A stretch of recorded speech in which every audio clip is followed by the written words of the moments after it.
Hey guys, so I am in my car at a park near me, and I said last night on a Facebook post that I was encouraged by someone else who had gotten on his treadmill or bike or whatever.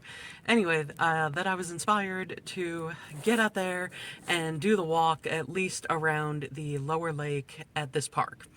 So, I'm here. I'm gonna do this. I don't want to do this. It's been a day. Work was just stressful. Ugh, so many phone calls, so many things to enter, so many things to take care of and all that. But I'm gonna do this, and I will be back when I'm done to let you know how dead I feel. All right. See you soon, guys. Bye.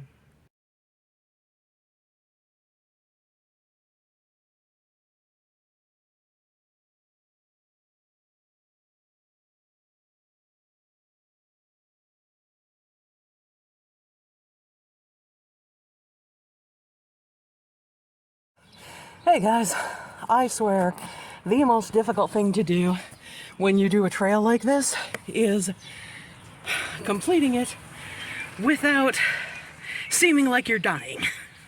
Oh my god. You know what? I'm going to do the rest of the video about this. It is so disheartening to know where you used to be physically and to know where you are now physically. Because it is just it's it's disheartening. Anyway, I'll complete the video when I'm home, and I will see you guys later. Bye. Hey guys, I am back from the park. So, gonna do a little unboxing for you guys first because my Good Mythical Morning merch got here today. It is the Serpent King collection that is on mythical.com. I'm not sponsored or anything, I just freaking love GMM, so yeah, I am always gonna rep my boys.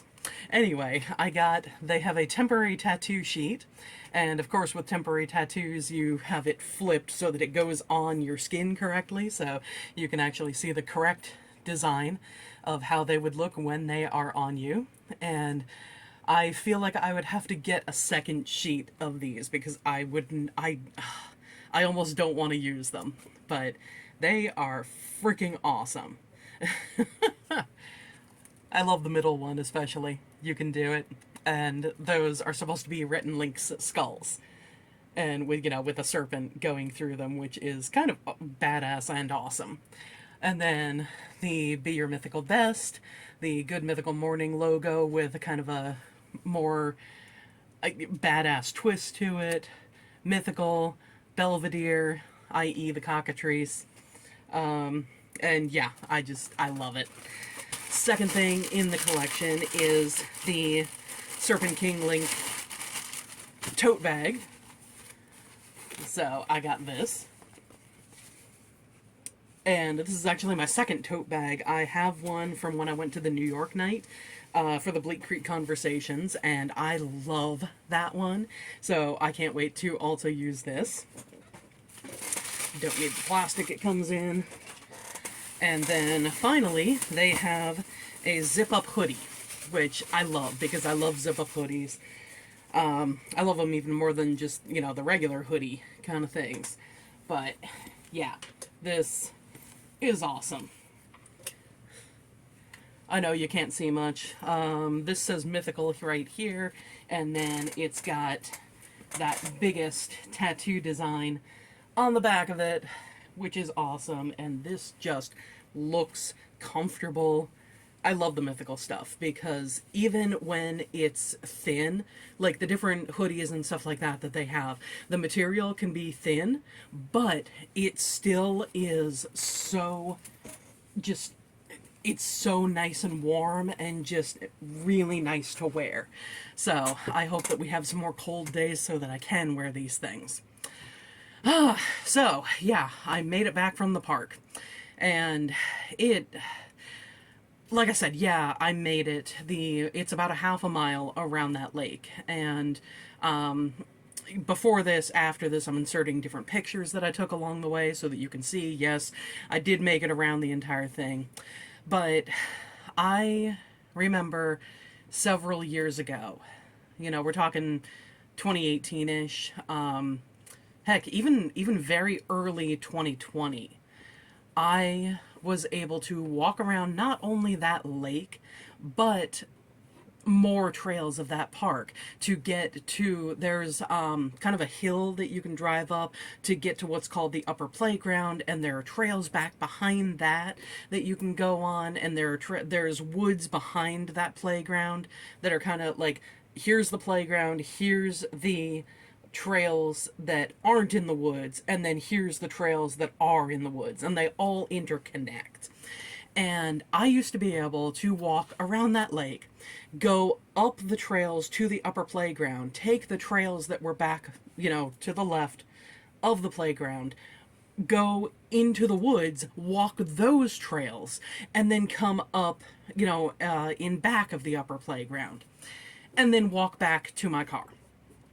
And the idea of doing that now is just so freaking daunting to me, and it is so freaking depressing. Like, you would think, knowing where you were at a more physically fit time in your life, that it would be easy to get back to that because you know what you were able to do. And yet, I'm finding it actually makes it more difficult, because you look at what you used to be able to do physically, and then you see how far you've fallen from that for whatever reasons. And in my case, it started with an injury.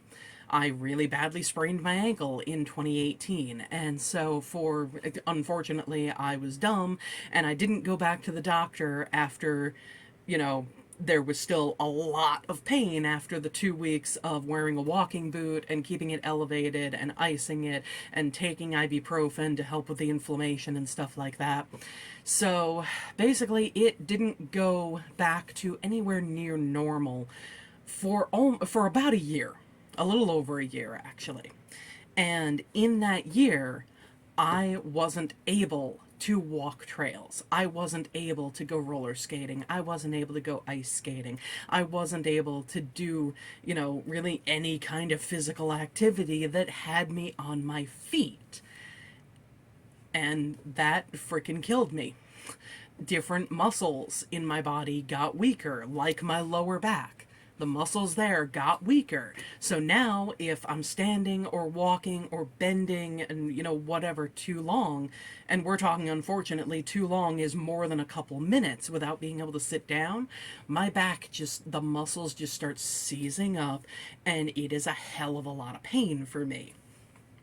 And that kills me because I know where I used to be. I never used to have that kind of pain.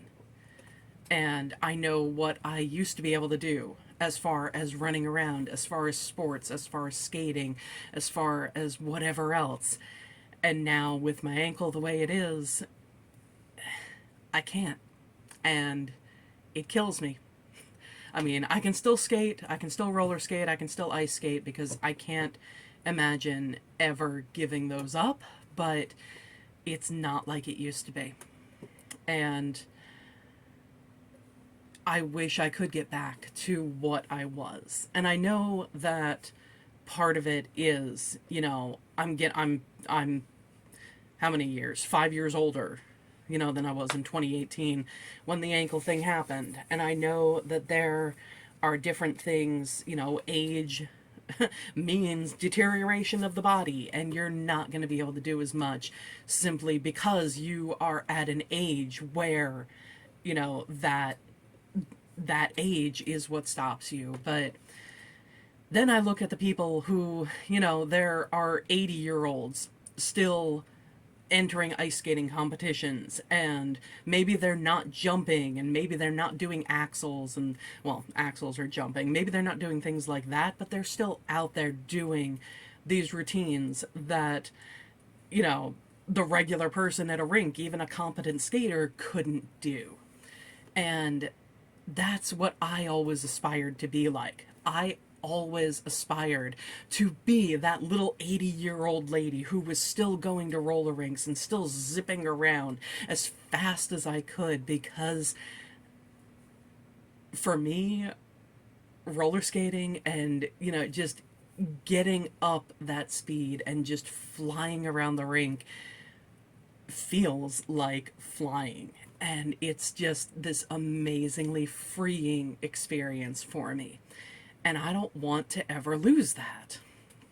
So it is disheartening that I'm not where I was and that I know how far I've fallen, but I don't want to let go of the goal of getting back to where I was.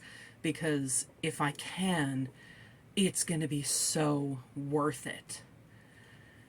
So, yeah, that's my thoughts for today.